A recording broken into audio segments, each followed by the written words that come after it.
Welcome to the Southern Six Sports Podcast, brought to you by 228sports.com. Now let's get in the game with your host, Bruce Thornton.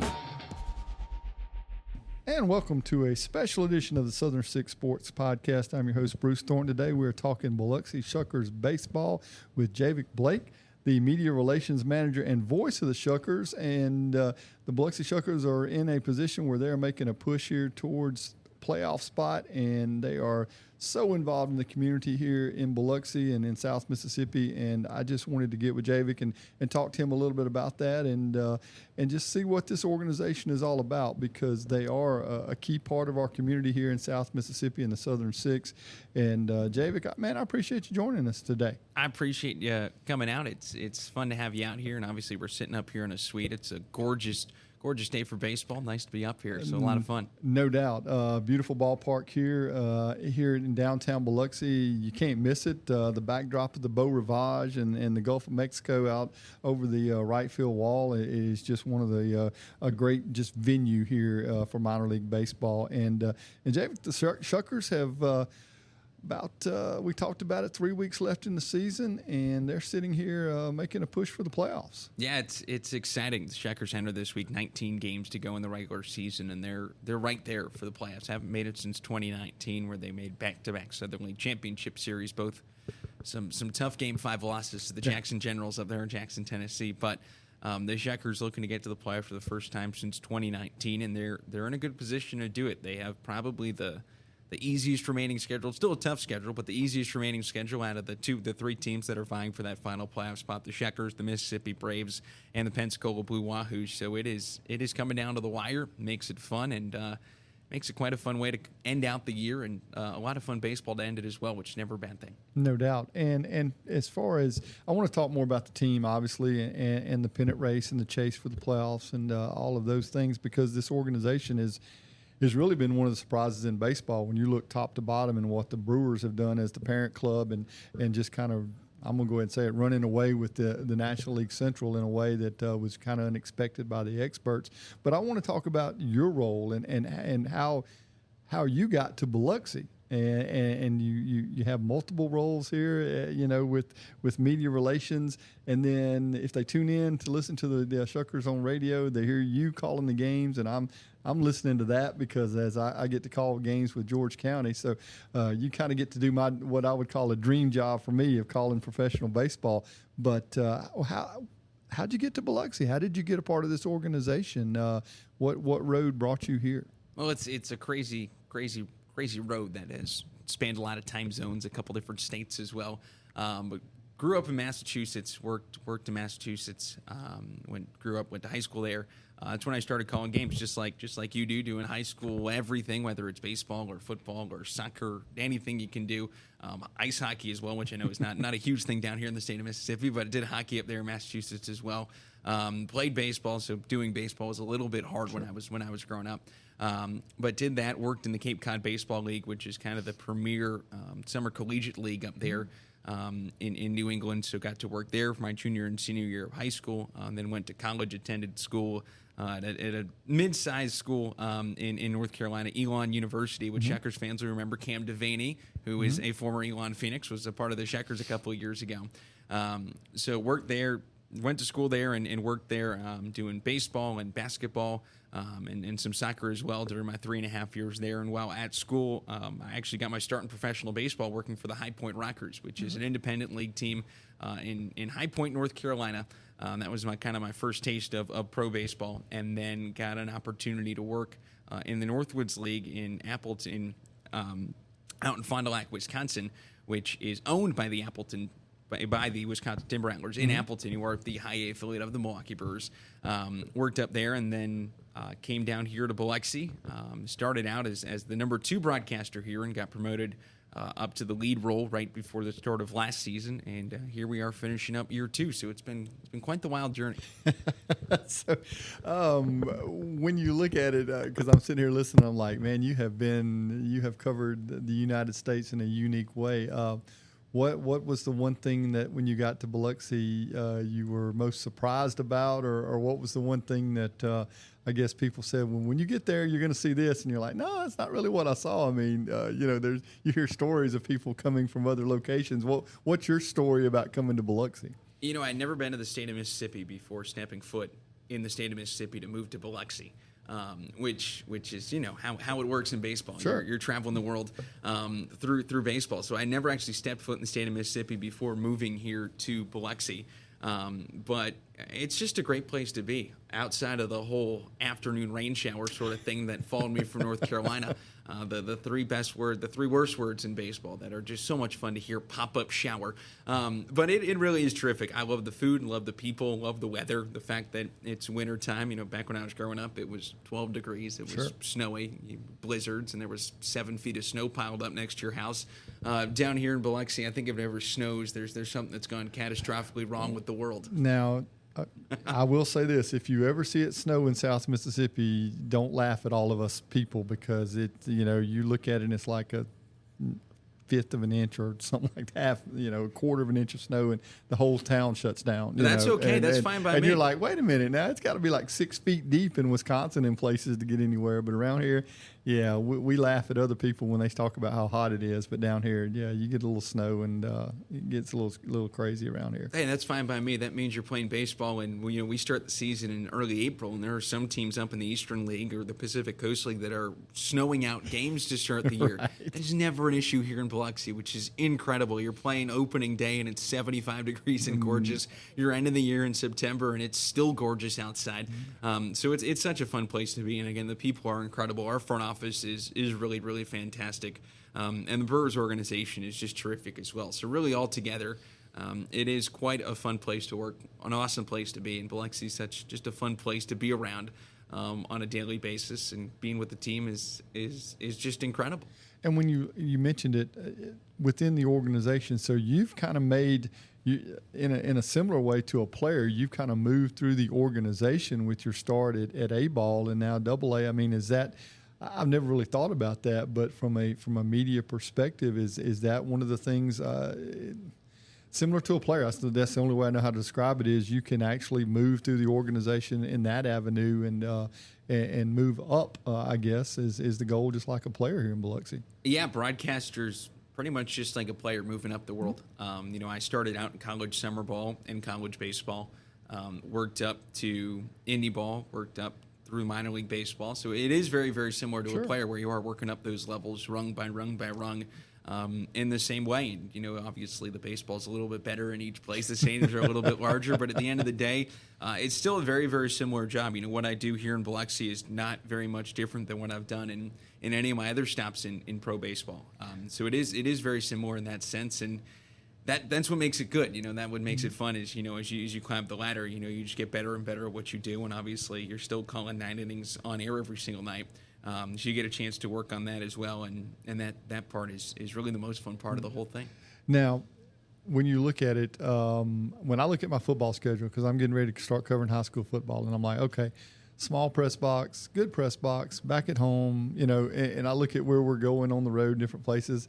But minor league baseball, especially at this level, I guess. Now, you may have some stories from A-ball or whatever when you're thinking about some of these locations, but have you ever, when you got started, were you ever just outside in the elements calling? Because I've done that before. I've just set up a picnic table behind home plate, and my partner, Justin Estes, playoffs last year up in Jackson, he's got a great story. He sat by as they call him, the clock operator. Like, wait a minute, there's no clue. But anyway, they were in Jackson and they were dealing with that. But in A-ball, any stories like that where you're set up on a picnic table behind home plate calling a ball game? It was actually funny. I went to school during COVID, and coming out of COVID, they limited the amount of people in the press box for Elon baseball. So me and the voice of Elon Athletics, Taylor Durham, we would call games together for baseball throughout the spring, and we couldn't be in the press box because you had to separate the people out and all that. Right. And obviously in college athletics, there's one press box, and they're not huge, so everybody has to cram in there. So it's all the people from like the scoreboard operator to the SIDs to the photogs and all that. So they're all taking up the press box. So there is 2 pavilions on the outside of Latham Park's press box, one on the far left, one on the far right. The far right was made, that was like the suite. And the far left was the booth. And we had a big wooden table. You put it out there, and that was maybe the most fun broadcast location I think I've ever had. And the funniest part of it is we would put our crowd mic right outside, and we were 3 feet behind the final row of the bleachers. Yeah. You got people doing homework, talking about math, talking about what they ate for lunch, and you're just like, there's the 2-2 pitch.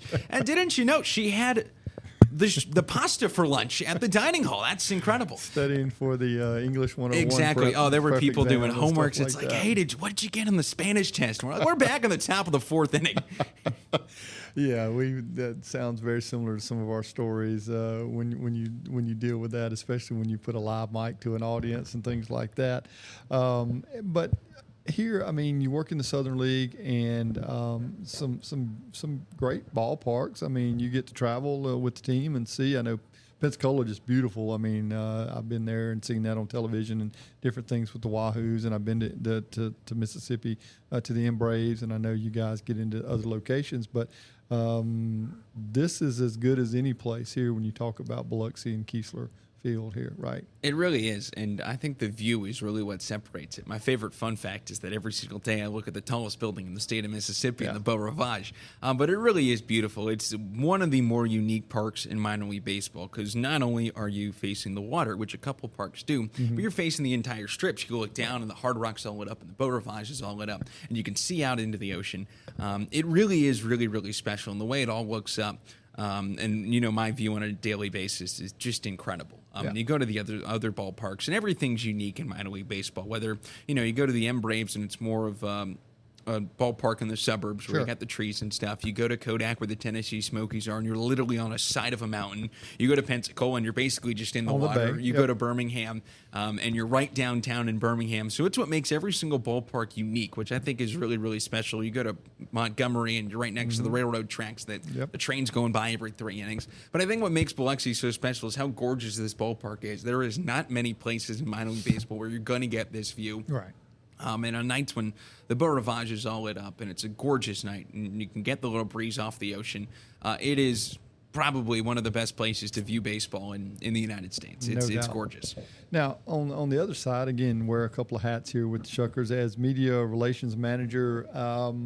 What does that mean? What I mean, I know I get information every day. You send out the report on the game, stats, all that stuff. I mean, is that kind of where that part of your job takes you, is to getting out the information about the team and the schedule and the games and those type things? Yeah, there's a lot that goes into it. One of the beauties of minor league baseball is you're really wearing a million hats, and that includes being a part of the TARP team on a given day basis as well, which, as you know, in South Mississippi is a big role here in the summertime. You better have a good TARP. Exactly. Last year was the weird one. The TARP didn't get touched at all in August. We had that big drought. This year, it's a little different. It's decided to actually rain this time around. Exactly. So you get very familiar with your TARP. But yeah, it's one of the big things. I joke that I'm just team scribe. You're writing all of the game reports, you're writing all the game notes, you're writing all the recaps, the feature stories for the programs, you're interviewing players, you're setting up interviews for players with media, you're getting media out to the ballpark, you are holding press conferences. You're doing a podcast. You're doing a podcast, exactly. There are so many things that go into it. There's a number of different things that go into it. Sometimes it's helping coordinate our media with the other teams. Say, we have a guy, Trey Morgan is in town this week with the Montgomery Biscuits, big LSU guy. We've had Louisiana media as being like, hey, can we come over for a game? And it's getting them in touch with the opposing team to help set that up and printing credentials. So yeah, there's a lot that goes into it. You become very good friends with the printer, and you become very good friends with your keyboard, and that's the fun part of it. There's so much that goes into it, but you learn so much about the team on a given basis, on a day-to-day basis. That just standing around someone else asking questions, you asking players questions, you being around the team. There's so much that goes into it, but that's what makes it fun. And I know a couple of years ago, Justin Steele from Lucedale, from George County, he comes in with the Cubs organization, and I know you see some of that on a regular basis, where guys that have local ties maybe come in with other organizations, other teams. I know, like for right now in the Cincinnati Reds organization, we've got Logan Tanner. He's up at Dayton, and we're like, man, if he gets to Chattanooga, he gets to come to Biloxi, but there's guys like that all over the South, all over this area, this region. You mentioned Louisiana, but a guy maybe out of Mobile or a guy from Mississippi State that got called up, those type things. And I know you get some regional interest in guys, whether they're playing for the Shuckers or whether they're playing for the team that's coming in. Yeah, that's one of the really cool things. Casey Hunt is with the Shuckers right now. Hunt, a guy who won the national title with Mississippi State and went from a reliever that was okay in college to one of the best starters in the Brewers organization in basically a year's time. Right. But when he made his first debut here at Keesler Federal Park in Biloxi and made his Double-A debut on the road and was really good, but came here to Biloxi, and you look out, and it's like you're attending a Mississippi State game. There were all the cowbells in full force. There was all the maroon throughout the stands. It was really, really special, and I think that's one of the cool things is wherever you have people with that local connection, but sometimes it is guys who are not born here, who have no connection here, who end up becoming stars and becoming legends here in Biloxi. And I think that's the coolest part of it. You obviously get those guys who are from around the area who play for the Shuckers and already come in with people knowing who they are, but it is so different when it is someone who does not have any affiliation here, and the fans fall in love with him, whether it's a guy like Carlos Rodriguez, Jackson Churio, Logan Henderson, Jacob Mizorowski, Craig Yoho, Devin Williams. The list goes on and on and on. Joey Weimer, Bryce Turang. I mean, there are guys that play through here, and you look out a couple years later, and there's a billion Brewers jerseys with names on the back of guys who have played here, and I think that's the really special part, and it goes to what you had mentioned earlier on of just how good the Brewers organization is. Yeah, and when you look at it, I think that's a challenge that minor league organizations, you have to play into that because you need that regional follow. Because you mentioned Mississippi State's a perfect example. They come in here, pack the place out. When they schedule games in the spring, and you guys have hosted the Conference USA tournament. I'm hoping y'all get the Sun Belt tournament in here, in the spring with Southern Miss. But those guys get back in here, and there is that tie-in to a college that is a part of it. And then, but you get the organization because you look through this roster, and hey, it's easy for me to read. Milwaukee Brewers, number 3 prospect in Biloxi. I'm like, okay, I'm going to watch that guy. But then there's this other guy that's like, okay, he's in here, and he's putting together a really great year. And then 3 years from now, I saw him play in Biloxi, and he's at the major league level. And that's what minor league baseball to me is all about, is finding these guys in these communities where you can get to know them, where they're a part of a smaller community. And then you say, yeah, I remember I got an autograph from him. We took a picture, we took a selfie, and here they are on the big stage. Well, and that's the coolest thing about minor league baseball, especially with the amount of kids that come out to the ballpark. And we've added so much that kids, even if they don't like baseball, are coming out to the ballpark, whether it's for the splash zone or whether it's for the wiffle ball field. But the amount of kids you see getting their jersey signed, getting their baseball signed, getting a poster signed, and you look at who the guys are that have come through here, and there's a number of kids in the Mississippi Gulf Coast that have a Jackson Churio autograph from when he was in Biloxi, and you look at where he is now. He's breaking the scoreboard in Milwaukee. Yeah. He's on pace for one of the best rookie seasons for a guy under 21 years old in the last 30 years of baseball. And, I mean, it happens quick, too. I mean, even this year, Bradley Blaylock was with the Shuckers for the first half of the year. And he's pitched in Yankee Stadium this past weekend, getting booed after busting up Aaron Judge on an inside fastball. That's it. Getting out of innings, putting together a good start at the big league level. You got guys who are going to be big leaguers, hopefully very soon, like Craig Yoho and Jacob Mizorowski. You got Orlando Arcia with the Braves, who was really the first star here with the Shuckers. I was fixed to say that. I remember I've still got his bobblehead. I picked up a Arcia bobblehead here when he was here, and that just kind of tied me to him. I'm like, yeah, I remember when he was in Biloxi, and whether he winds up and now being with the Braves, but yeah, he was that first guy really early on. That I remember because this conversation, that's who came to my mind, because I remember picking up his bobblehead here, and that was many years ago. Well, and that's why you look around here and people are like, why are there so many Brewers fans in Biloxi, Mississippi? And you're like, well, 95% of the Brewers' current roster played here in Biloxi at some point or another. Yeah. And there's been, over 75 different big leaguers that have come through Biloxi. And that's just teams.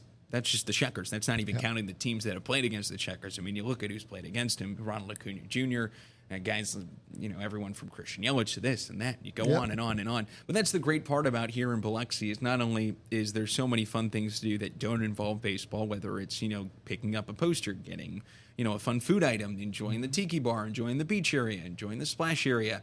But you also get a chance to see guys who are 2 steps away from the big leagues. And we've seen a number of guys go from the Shuckers to the big leagues. And that all happens right here in Biloxi. It can happen very, very quick. And that's one of the coolest parts about being here is you see guys that they may be big leaguers in 3 weeks. No doubt. And I wanted to talk about that a little bit here from that standpoint, because we are getting to September. We are getting to the expansion of the rosters. And we've already talked about it. The Shuckers are in a position where if they take care of business the next couple of weeks, they're going to be in the postseason. The Brewers' the biggest lead in baseball of any division they have in the National League Central. I think it's 9 games right now with the Chicago Cubs. And so what is the organization, how do they balance that between they know they've got some guys they want to see at that level, and September is the time to look at it. They've got some wiggle room to do it, but versus, well, we don't want to bust that team up because they got a chance to win a Southern League championship maybe. Well, yeah, it's one of the wild things of how good the Brewers organization has been. Carolina in single A, the Mudcats are already in the playoffs. The Timber Rattlers, the high A affiliate, are already in the playoffs. The Shuckers are trying to get to the playoffs. Right. And the Nashville Sounds entered this past week 5 games out of a playoff spot with a month to go. So there's a very good chance that all 4 Brewers full season affiliates get to the playoffs, along with the Milwaukee Brewers. The Brewers going to be and along with the Brewers, who, by the way, may be getting a first-round bye, maybe getting the number 1 seed and have a great chance of reaching the World Series for the first time as a National League team. Right. But, it's one of the interesting things that these farm directors and the guys making these decisions have with the Brewers. One of the things is that the Shuckers themselves, we do not have a lot of 40-man roster guys, and that's really one of the big things that gets helps you to the big leagues. So I think on those ends of who's getting called up, I think a lot of those guys are already in AAA. Guys maybe like Craig Yoho, who's not on the 40-man, but a terrific reliever. Guys like Jacob Mizorowski, who is also not in the 40-man, but again, terrific starter, throws 100+, disgusting stuff. He's in AAA as well. So there's a number of different guys, I think, in the Nashville Sounds roster that are potentially going to get called up. Tyler Black, an opportunity for him as well. He was here last year and was a star. So there are a number of different guys that you kind of think more in AAA are going to get called up to help out the big league roster with the final month plus of the year. It'd be a big shock if anyone from the Shuckers got just called straight up to the big leagues. That's not something the Brewers have done super, super often. The only guy who's done it in my 2 years here was Bradley Blaylock earlier this year. But, you never know. It's a wild world. And baseball changes on a day-to-day basis, injuries and guys getting banged up or needing some extra help. Well, and I think they're in a situation where they can kind of pick and choose how they want to do it because, again, they have a 9-game lead going into the, I think the last 30 games of the season, something like that. I mean, I think they're going to hold off Chicago. I mean, I root for the Cubs every 5 days when Justin pitches, but overall, and so I think it gives them a little bit of a perspective of okay, we can allow this team in Biloxi to see what they can do, because as a coach, I'm a firm believer in you get a championship mindset. You put a group of guys together and they win a championship. I don't care what level it is. It's just a feather in their cap of playing in postseason baseball and playing in the pressure of a Game 5 of a series that's hotly contested, all those things. And I think even at the major league organization, they got to look at it from my perspective as a coach and say, let's see what this bunch can do. Let's see if they can hang a banner in Biloxi and then move forward from there. Yeah, especially here in Biloxi. I mean, they haven't been to the playoffs since 2019. Last year, they got eliminated on the second to last day of the regular season. It was, 137 games. They were in contention until game 136. So it is shaping up this way to be kind of similar, where the Shuckers are going to go into the final week of the season fighting for their playoff lives once again.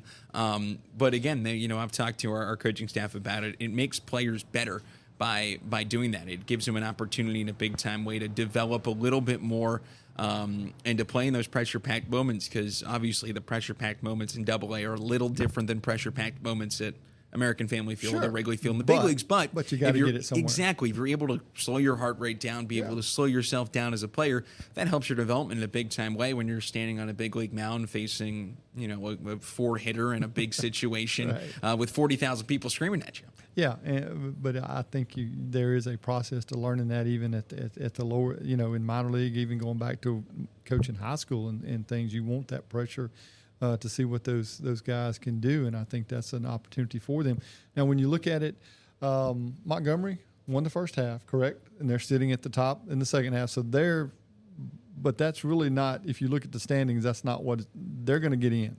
And so for the Shuckers, it's okay if we can catch them and win the second half, and that'd be great. But as long as we stay in that 2 spot where they're at right now, that would put them into a series, right? Exactly. And one of the big things last time the Shuckers got to the playoff rules were different. And that's a big thing for fans to remember here is that it used to be if the same team won both halves, the other spot in the playoffs would go to the team with the next best overall record. Right. That changed coming out of COVID with the minor league baseball reorganization, and they switched up the playoff rules. That's why the playoffs are now best of 3 instead of best of 5. Everything's kind of been switched around a little bit. That's also why we play longer into the season. Right. Usually we'd be Sure. sitting here and it's the final week of the season pre-COVID, but post-COVID it's changed up a little bit. So the playoff rules now are if the same team wins both halves, the team that finishes second in the second half in the division reaches the playoffs, which is why the Shuckers, despite having a worse overall record than Pensacola, will still get into the playoffs as long as they are better than Mississippi and better than Pensacola. And sitting here at the time of recording, we're recording this on August 28th. The Shuckers 2.5 games up on the Mississippi Braves and 3 games up on Pensacola. The Shuckers have 1 more game to play than everybody else. So there's an opportunity where the Shuckers can go into the final week needing to win 3 of 6 or 2 of 6 to get into the playoffs, which would be a lot of fun. No doubt, and it is the unique thing. And so this week, top team in the league here. No, who we got this week? Who we got this week? The Montgomery we Biscuits. do have Montgomery. Okay, I Yeah. was right. I doubted myself when I said it. But the series started Tuesday night as we're recording this. So game 1, game 2. We're doing this on a Wednesday, so tonight, and I guess that's one of the things like you and I were talking about before we went on the air. You you can't help but watch the scoreboard. You're playing Montgomery, you know if you beat them, I pick up a game, but I'm looking over my shoulder the same just to see what those other guys are doing as far as Mississippi and Pensacola as well. Exactly, and it's one of the funny things. Shuckers fell in game 1, but you look at the scoreboard and it's Pensacola won. Well, that's fine. They're only 3 back now, and the Shuckers are still 2.5 games up. And it's one of those things where the other series is Pensacola and Mississippi, and you're just crossing your fingers, going, "All right, I hope both of you just tear into each other all week. I want 15-1 one way, 15-1 another way. Everyone's pitching staff gets destroyed, or nobody hits for the week. Someone get to some sort of funk out of that week, and then you go into the next week and you see what happens there. But that's one of the beauties of minor league baseball and just baseball. You play every single day. The Shuckers lost a tough game in game 1, and you're like, all right, well, it's game 2. There's a new pitcher. Everything starts brand new, and the Shuckers entered today 2.5 up, 3 up on Pensacola, and you're like, all right, if the Shuckers win every game the rest of the series, they will gain at least 1 game on somebody the rest of the week, and that's a great way to look at it. I know you had mentioned that. It's a good way to look at it, and especially down here late in the season, you are watching the scoreboard, and it's not like you can't do it. We do the scoreboard update every couple of innings, and it's like, all right, here's the game that really, really matters, that you're really, really focusing in on. So it makes it fun. It makes it exciting. I know our fans are excited about it. Our players are excited about it. And we're excited about it, too, in the front office because hosting a couple more games would be a lot of fun. No doubt. And so for you guys, just one more question. Game day, okay? I'm taking some of your valuable time, and I really do appreciate it. But what does the rest of your day look like getting ready for first pitch tonight? Well, so most of the media relations side of my day is pretty much done. So we're recording this early afternoon. I get into the office around 10. I do game notes. I print out credentials, do any roster moves that we need to. Post the pregame interview I do from the day before, send over highlights from the night before, do all of that in the morning, do any emails or writing and stuff. And then after lunchtime, my day kind of flips to game mode. Not that, game notes are pretty much a great way to get prepared for the game, but then it's turning into game day portion of the equation, where I'm, filling out my scorecard, going down to the field for BP, watching pitcher stretch, watching some bullpens, catching up with the guys, getting the pregame interview, which is a different player or coach, or sometimes we interview the grounds crew, talk about what's going on in the field. We talk to community relations as well to talk about what the Shuckers are doing in the community. Do that, and then it's pretty much game time at that point. So a lot of reading, a lot of writing to go into kind of what goes for these guys on a given basis. We've played 100 and some odd games, and you find out something new. I walked into the ballpark yesterday, and half the team's wearing mustaches. And I'm like, I go to one of our guys, I'm like, hey, Xavier, what's going on here? He's like, and we just decided to do it in Montgomery. And I'm like, okay, well, that's a fun angle to run with for a half inning on air. So it's all the fun parts of it. That's the fun part of baseball. It's such a long season, and that's the beauty of it is there's so much that can happen. there are so many stories to be told, so many things that could change in a season. One of the big things this year is before the season started, nobody on the team was a dad. We're in August, and there's 4 different guys who now have dads. So that's a great angle in pregame too. It's like, hey, what's it like to be a new dad? And then that's some fun things to talk about on air too. So it keeps it fun, keeps it exciting, and that's the beauty of baseball. I mean, you play 6 out of 7 days a week for 6 straight months. And it's so unique about this minor league baseball and organization because you bring in guys from all, just like your story of all the places you've been. Well, these guys have been along a lot of those same paths that you have, and here they come into Biloxi, and you get to know them, and you talk to them, and you tell their story.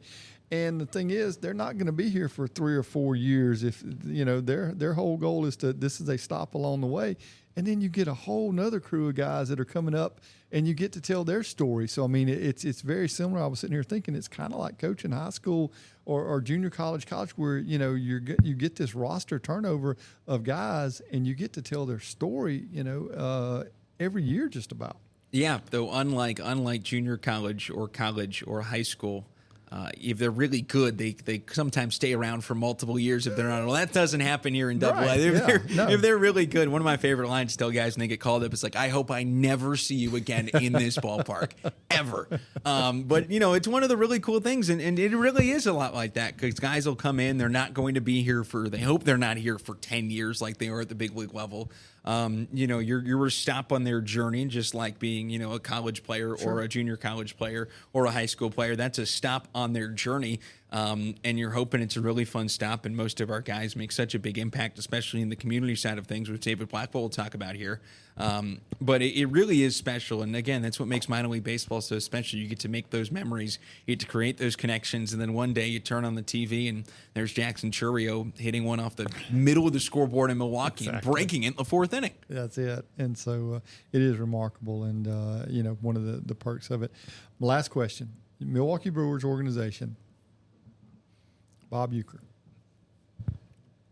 Have you crossed paths with Bob Uecker at some point? I mean, I have not. I have not crossed paths with Bob Uecker. Okay. That would be incredible. Is that like the goal of every broadcaster in the Brewers organization to cross paths? I think it's a goal of any broadcaster to just have a story be told to them by Bob Uecker in any way, shape, or form. I mean, he's just incredible. The way he goes about things.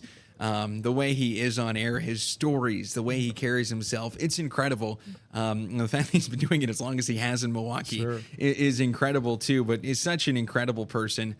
He's been doing it for a long, long time, and hopefully, he keeps doing it for a long, long time because it is incredible. One of my favorite things of tuning into Bob Uecker is I tuned on a game and I'm listening in, and he's doing a hard seltzer read. And usually, if you're just doing an ad read on air, you're like, yada, yada, yada, back to baseball. And he turns to his partner and goes, hard seltzer, is that when you throw it off a wall? And he's like, maybe you take it out of the fridge, and you don't want to smack your head off of it. That might hurt. And I'm like, yeah, that's pretty good. So it's incredible, whether they're talking about beers that they like to have in Milwaukee, whether they're talking about the using or sausages or Leinenkugels or anything.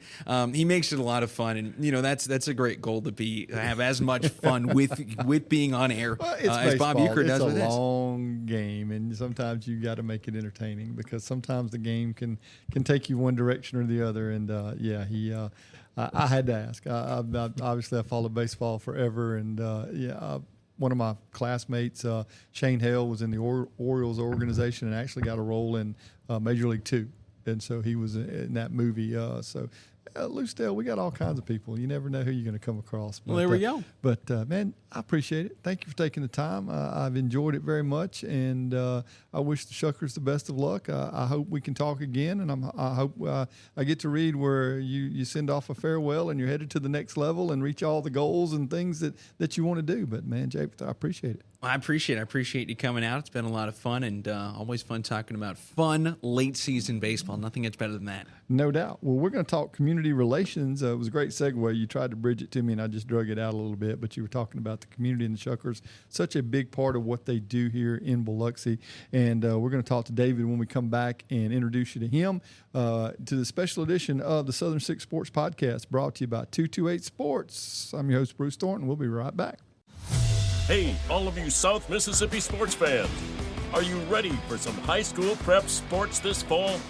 Get in the game with the new 228 Sports app.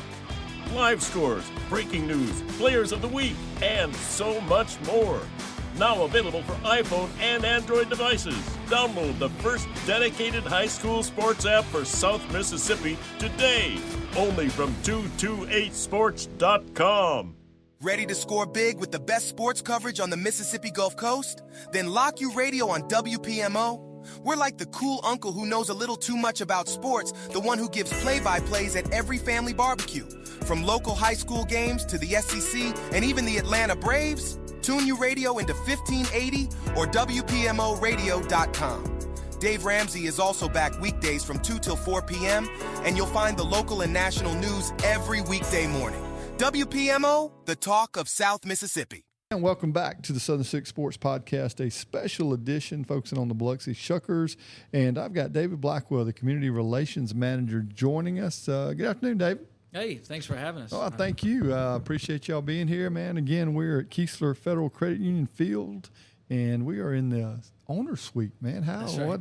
Man, don't tell anybody. I told him, I said, well, we'll lock the door when we leave, and you said, I got a key, so we're good. That's but I appreciate you guys hosting us this afternoon. I know it's a busy time for you guys. Getting ready for the second game of the series tonight with the Montgomery Biscuits. But the Shuckers, this organization, as you deal with community relations, this organization is not just about baseball. I mean, they are really vested in Biloxi and into South Mississippi. And I just wanted to give you a chance to talk a little bit about that. But I want to start off with the same question I gave Javik. How'd you get here? It's probably a 25-year story, but I was actually born in Mobile. Okay. You mentioned Lucedale a second ago. We actually lived there for, I don't know, until 1990. So from like 83 to 1990. My parents are both from New Orleans, and so 90 we headed back to New Orleans. And I grew up there, got a chance to play for, went to school, high school at John Curtis out in New Orleans, got the chance to play for Coach JT, who is currently the most winningest football coach in all of football. Yep. So always like to brag about that when I get a chance. Definitely. Yeah, he didn't need me to win any of those games. Let's not get this confused. But I went to Mississippi College up in Clinton, Mississippi. Yep. Played a little bit of baseball there before I transitioned to a student assistant coach. Majored in sociology with a minor in psychology, and Hurricane Katrina hit in 2006, and moved back to New Orleans to try to help rebuild. And from about 2009 or 10 or so, all the way currently, I invested most of my life into the music business as a professional songwriter. I had to. And you just tying in. I mean, you done tied Lucedale in. I work at a radio station in Lucedale, WRBE, playing music. I mean, you done. We're tying in a lot of loose ends right here with this story. But I'm sorry, I didn't mean. No, ahead. It's good. I have a lot of passions in my life, a lot of interest. I'd probably say that the two most things I'm passionate about, as far as outside of family and everything, is baseball and country music. And so I've been privileged to be able to work inside of both of those industries, and did a little work, part-time work with arena football team out in New Orleans for a year or two, just kind of seeing what it was like, and was working in a nonprofit in New Orleans also, at the same time working on the music side of things. And Hurricane Ida hit, and we lost the roof to our house, and we moved out to a little condo out here in Diamond Head. I started coming to some games, actually worked in the retail shop just to have something to do on the evenings, and got to know our general manager, Hunter Reed, really well, and that kind of turned into an opportunity to come on board, and I'm not stupid, so I took it, and the experience has been great. It's kind of cool because we kind of consider our triangle from New Orleans to Mobile Sure. to Hattiesburg, and so being able to have experience in all kind of those areas of the Southeast, specifically the Gulf Coast, has proven to be very beneficial in this role. But that's kind of how I got here, and I don't plan on going anywhere anytime soon. So how long have you been with this organization? What year did you become a part of the Shuckers organization? 2022 Okay. was my first first venture into the Biloxi Shuckers organization.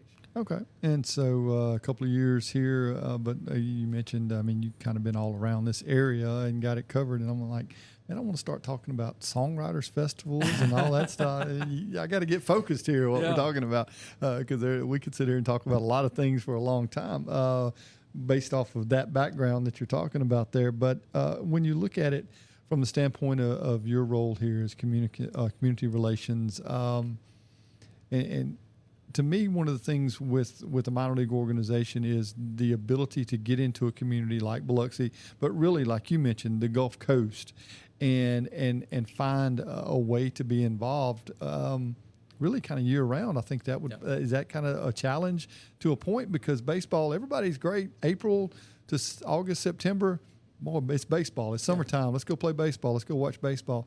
Now you're getting into a time where you know this as well as anybody. It's the South, and football season's kicking off, and everybody's attention kind of veers, in that direction. And the Saints get started, and they're obviously a big part of this region and everything. So is that a challenge for you to kind of figure out ways to keep people's mind on the Biloxi Shuckers?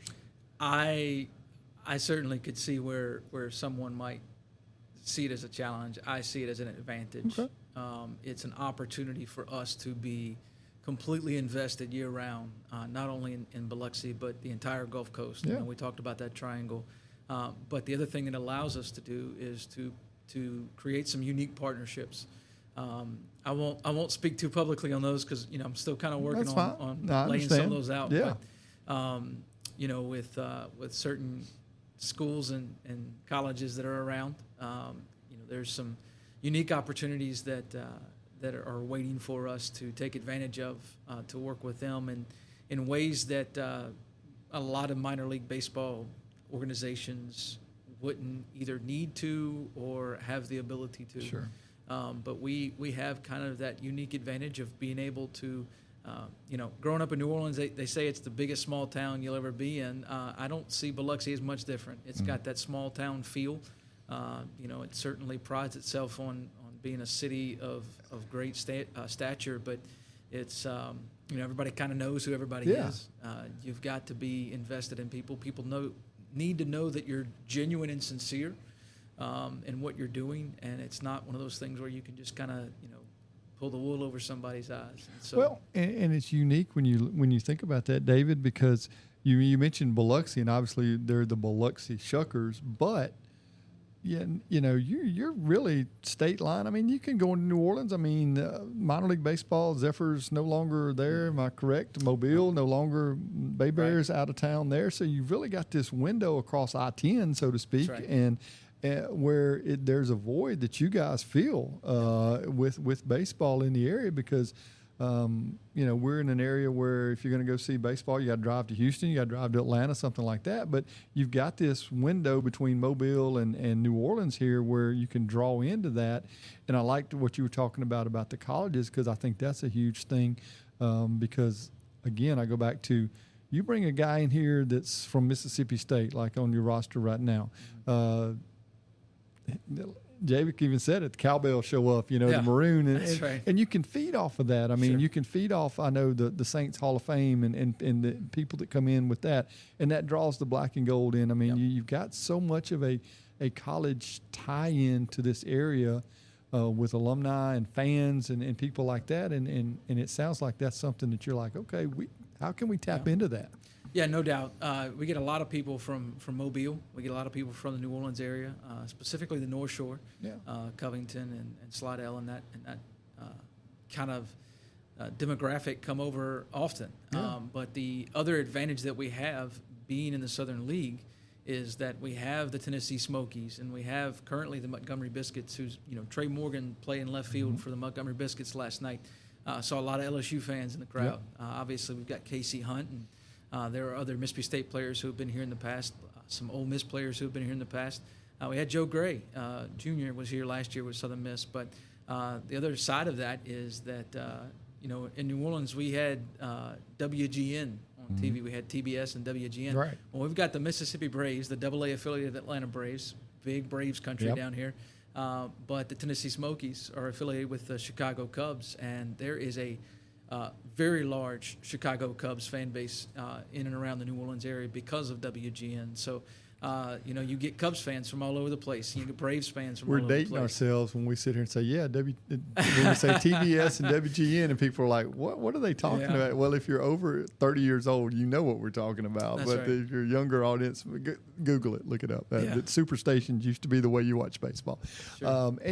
But I'm looking out the window here, and I see this big building across the street, and I'm like, Biloxi's unique in the situation of people can come in here and baseball can be a part of a 2 or 3 day trip, and there's other stuff to do. Yeah, we actually had a couple of gentlemen come by yesterday that came by the front office and were looking for our team store. And we're in a unique situation because our team store is on our concourse, and so they have to come through the front office to go up to the team store. The good part about that is that when people have to come in through the stadium, they kind of feel a little bit guilty that they've had to waste somebody's time, or they say waste somebody's time. You're not wasting our time. But they tend to buy things when they have to go out of their way like that. So that's a good thing. You can't just window shop. That's right. You got to make the effort to get in right. there. That's right. You can't just walk in and walk out. So, but that's a benefit. But they were the gentleman was from Buffalo, New York, and the other guy was from Colorado. And they were just down here on vacation. It's like, we just wanted to come by and check out the minor league merchandise. And I was like, what are y'all doing tonight? We got a game tonight. Lo and behold, they showed up. They bought tickets and showed up. So, it's kind of a unique experience to be able to come down here. You're staying at the Beau Rivage. You're staying at Legends. You're staying at the DoubleTree right here next to us. Just experiencing everything that the Gulf Coast has to offer. And baseball should be a part of that. Absolutely. I totally agree. And we're talking about the colleges and the that LSU tie. We've had 2 kids from Loosedale come through. Mason Robbins came in with the White Sox, and then Justin with the Cubs, Justin Steele, and Logan Tanner's with the Reds, and he had knee surgery and he's out for the season. But we're like, man, if he gets to Chattanooga, Double-A, he'll come through Biloxi, and so you get that as well as because there are talent. And there are guys that, we kind of look at the organizations they get drafted with, and we're like, okay, where's their Double-A affiliate at? And can they, once they get there, but that's part of it too. And I think, you do have those college ties with those guys from Mississippi State or Southern Miss or LSU, Tulane, South Alabama, whoever your college is. I don't want to leave anybody out. And then you guys you do a great job of promoting that. But when you look at it from the standpoint of the community, what is the Shuckers? What's the best word? Where's your heart at in the community as far as tying into Biloxi in this area? It's right at the center of it. I like to think of it as it is. I don't like to think of it. It's the truth. It's vital to our success as an organization. We're not in a situation where we can, just draw thousands of people. Right. Here. It doesn't exist. It doesn't work that way. Big tourist crowd. So we get the advantage of that and get to be able to tie into that as well. But if your family, your home, if they don't see you as important to them, they're likely not going to support you. And so our goal is to be a resource, is to be a place where people feel at home, where people feel welcome. And a lot of the ways that we do that are tying into other local organizations that are out there doing the really hard work. We have created some great relationships with local nonprofits, with local groups and organizations that are fighting for specific causes. Our corporate partners have been great supporters of what we're doing, and so we've been able to tie them into it as well. Several years ago, last year, we started the Heart of a Shucker Community Fund, where we're taking our money and basically putting it where our mouth is and investing it back into the community. This year, we've kind of focused on our military relationships, and we've built a great relationship with Keesler.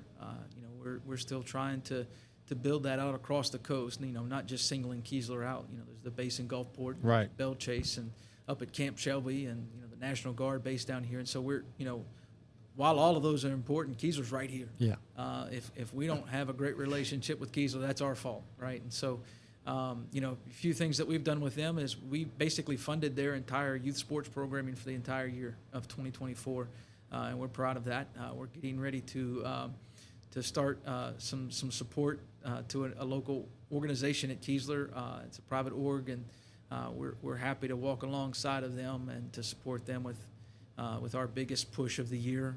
We have adopted the Keesler and Gulfport-based softball teams, and you mentioned we're the Biloxi Shuckers.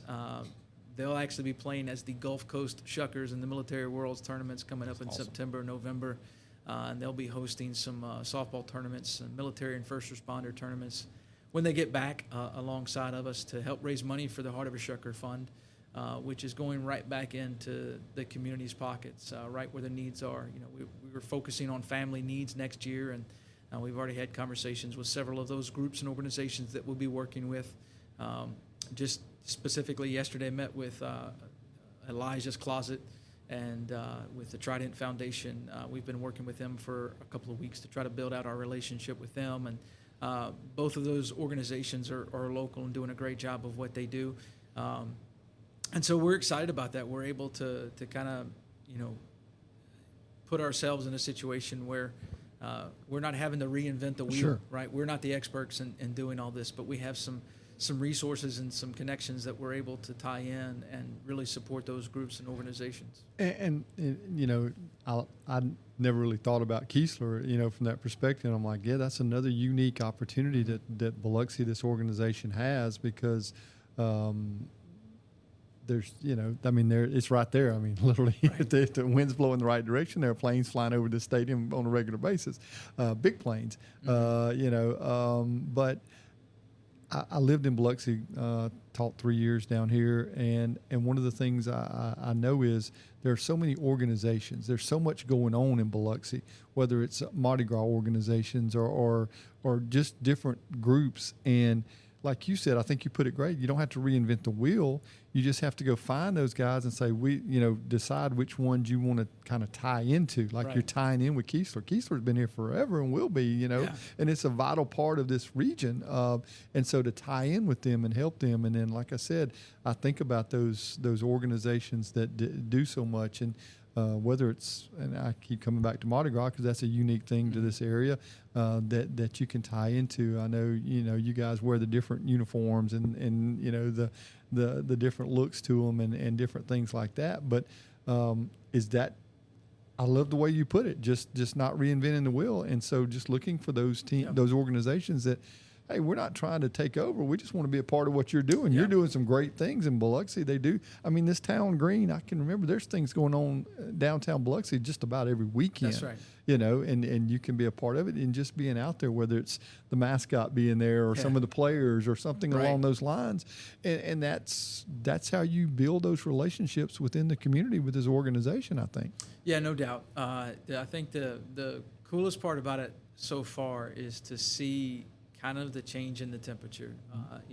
We talk to people all the time that have never been to a Shuckers game. Well, we need to change that, right? And, just coming to one's not good enough. We want you to fall in love. Sure. Look, you don't have to love baseball to come to a baseball game, especially in minor league baseball, right? Like, there's so many other things that you're able to invest in when you're here. Our owners invested, millions of dollars in these renovations and trying to get the stadium to a place where people want to be. Right. Look, it's hot. We all get that. It's hot everywhere, right? Like that's not an excuse. We've got a splash pad. We've got shade, right?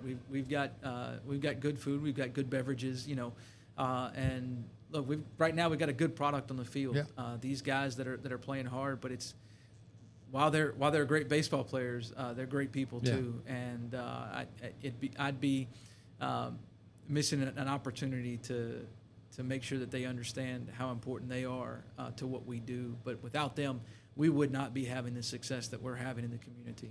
And I think that's one of the things that I think it's part of the growing process for those guys that are here, because it's expected at the highest level where you're involved in the community. Okay, well, if I can come be involved in Biloxi, then I can get to Milwaukee and feel comfortable doing that on a bigger stage, and that's part of the growing process at these guys, because like I said, there's not an organization in professional sports that don't want their players that represent them to get out in the community and be a positive, because That's right. Lord knows ESPN and the news is full of the ones that make mistakes and you get the Sure. negative, but Sure. you want it.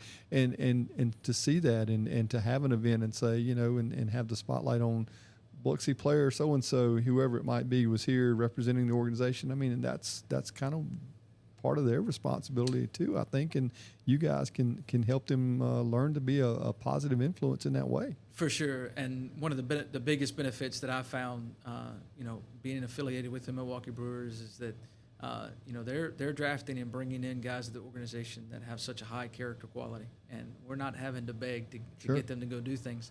It's just a matter of, hey, let's talk. What are you passionate about? Yeah. What are you interested in?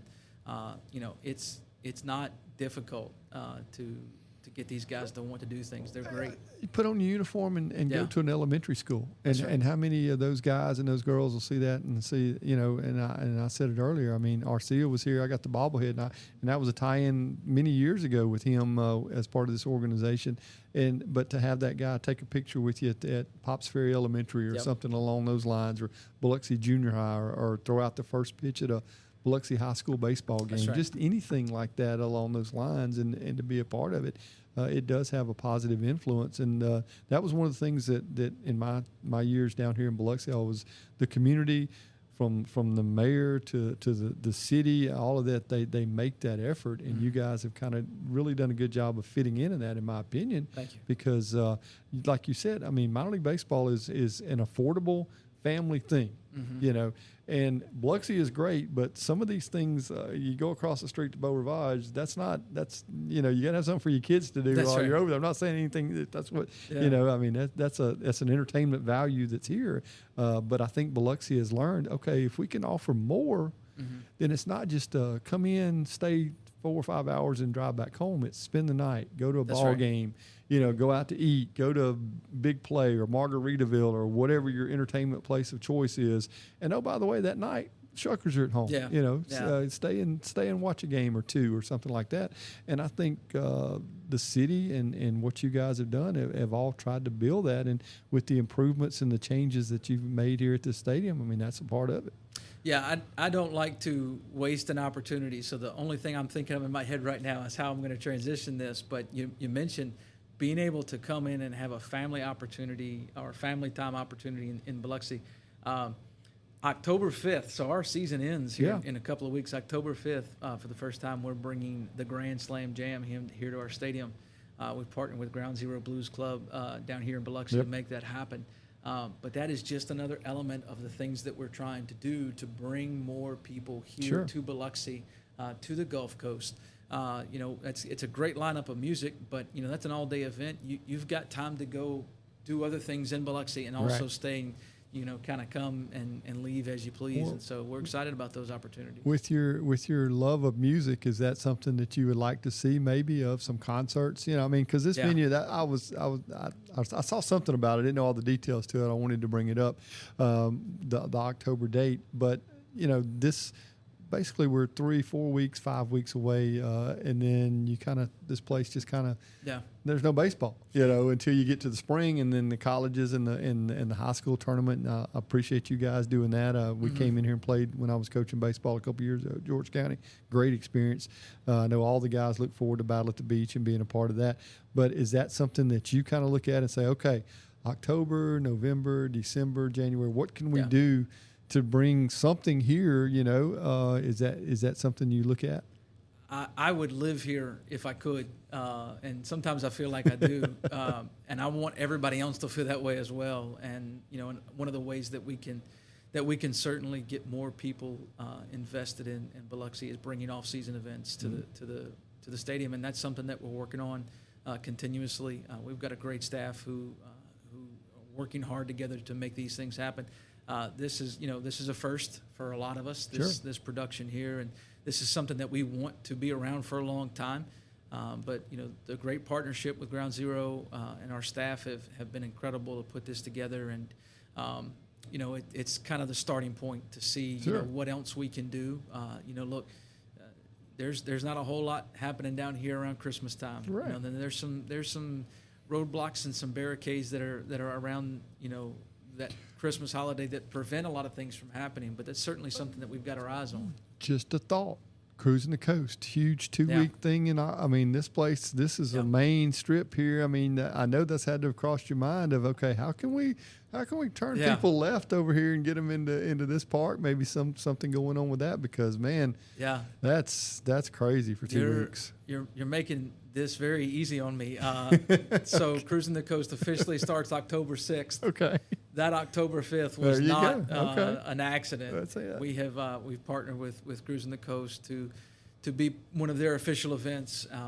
We want this to be kind of the official opener for Cruising the Coast for a long time coming. So, we're looking forward to. I think that's one of the things that when I first took this position is how can we get involved with Cruising the Coast? It seems like it would be an easy feat to accomplish. But man, they've been doing what they've been doing for so long, and they're so great at it. They certainly didn't need our help, right? Well, you got a prime location because you are right on the strip right here, and to take advantage of it. So not by accident, the unofficial official kickoff to Cruising the Coast. But that's again, that's part of the mindset of trying to build in the community and not just being here. It's baseball season. It's time to pay attention to the Shuckers. No, we got stuff going on all the time over here, and we'd love for you to be a part of it. So. I mean, I think that's a great start because, again, you just mentioned it, and I just know Biloxi's making the effort. That's one of the challenges of this destination, of trying to make it a vacation destination of people coming in and staying. I know we got a long 3-day weekend coming up, and, the rates and the hotels and stuff fill up for that. It's the kind of the last call with the beach and different things like that. And I guess – anytime you try something new, there's some growing pains. You sit down afterwards and say, hey, what did we do really good? And let's build off of that. And what didn't work out so well, we'll fix it. But that's kind of community relations and promotions and everything. That's right. You kind of try it. But I've enjoyed this, man. I appreciate you taking time. I know you guys, this is game day, like I said. Y'all have taken time out of your busy schedule. We'd love to sit down and talk to you. Like I said, with your love of music, got to introduce you to Darwin Nelson and Mississippi Coast music writers. I don't even know if you come across him. Mississippi Songwriters. Songwriters. I'm a member and currently am slotted to play at the Songwriters Festival. Okay, so you are well versed with Scott Stradner and all that crew, and Double D, Darwin Nelson, and that crew. Right. Huh? Yeah, Darwin set me up. I believe it was Darwin set me up last year. Played at the Christmas Festival out there at the Lucedale Fairgrounds. Okay, the name of the festival is slipping my mind completely, but slated to play that. Of course, we've got a playoff. Are you Gingham Tree? Gingham Tree, that's it. Okay, yep, Gingham that's Tree. the one. There you go. Played out there for about an hour last year. And I feel like this is like 6 degrees of separation of Kevin Bacon or whatever. Everything I do ties back to Darwin Nelson. I don't know, funny. but yeah, I mean, like I said, but it is unique because of your love. You said music, baseball. And just trying to tie those together. And I mean, it's not a hard stretch. I mean, it's one of those things, and you can do that. And I think this organization has really found a place here. I remember when going back to even when they were talking about building this park, and I'm like, how are they going to squeeze this field? And I drove by, and I'm like, what? But it's such a unique location now, and we talked about it earlier, how beautiful it is, and I hope people can support it, because I know minor league baseball is always, that's a challenge. We just saw it recently with the Mississippi Braves. The organization made a decision; they're moving closer to Atlanta, and and obviously the Bay Bears have left Mobile, and different organizations move on. But it does seem like the Shuckers in Milwaukee are doing everything to try to solidify themselves here, and so I challenge the people of the area to support it. Thank you. Without a doubt. Dave, thank you so much. Yes, sir. It's great to meet you, and look forward to talking to you again. And guys, I appreciate you tuning in, man. This has been a special Biloxi Shuckers episode of the Southern Six Sports Podcast. We're live here in Biloxi, Mississippi, as they've let me commandeer the owner's suite for about an hour, and I have thoroughly enjoyed it. But get out and support the Shuckers as they make this playoff push homestand all week long with Montgomery, and 2 more homestands after that, I think. After we finish this homestand, we'll have a homestand between September 10th and 15th. And one more, and then the playoffs. Game. That's Yep. it. So That's right. hopefully they'll do that. But, man, I appreciate my guest today. I still want to mispronounce his name. I want to say Javik Blake. Got it right. And David Blackwell. But you guys have a great day. We're still going to have our regular podcast talking on high school football. Can't get away from that. It's week 1 of high school football. So check that out on the 228 Sports app as well. But I appreciate you tuning in. You guys have a great week.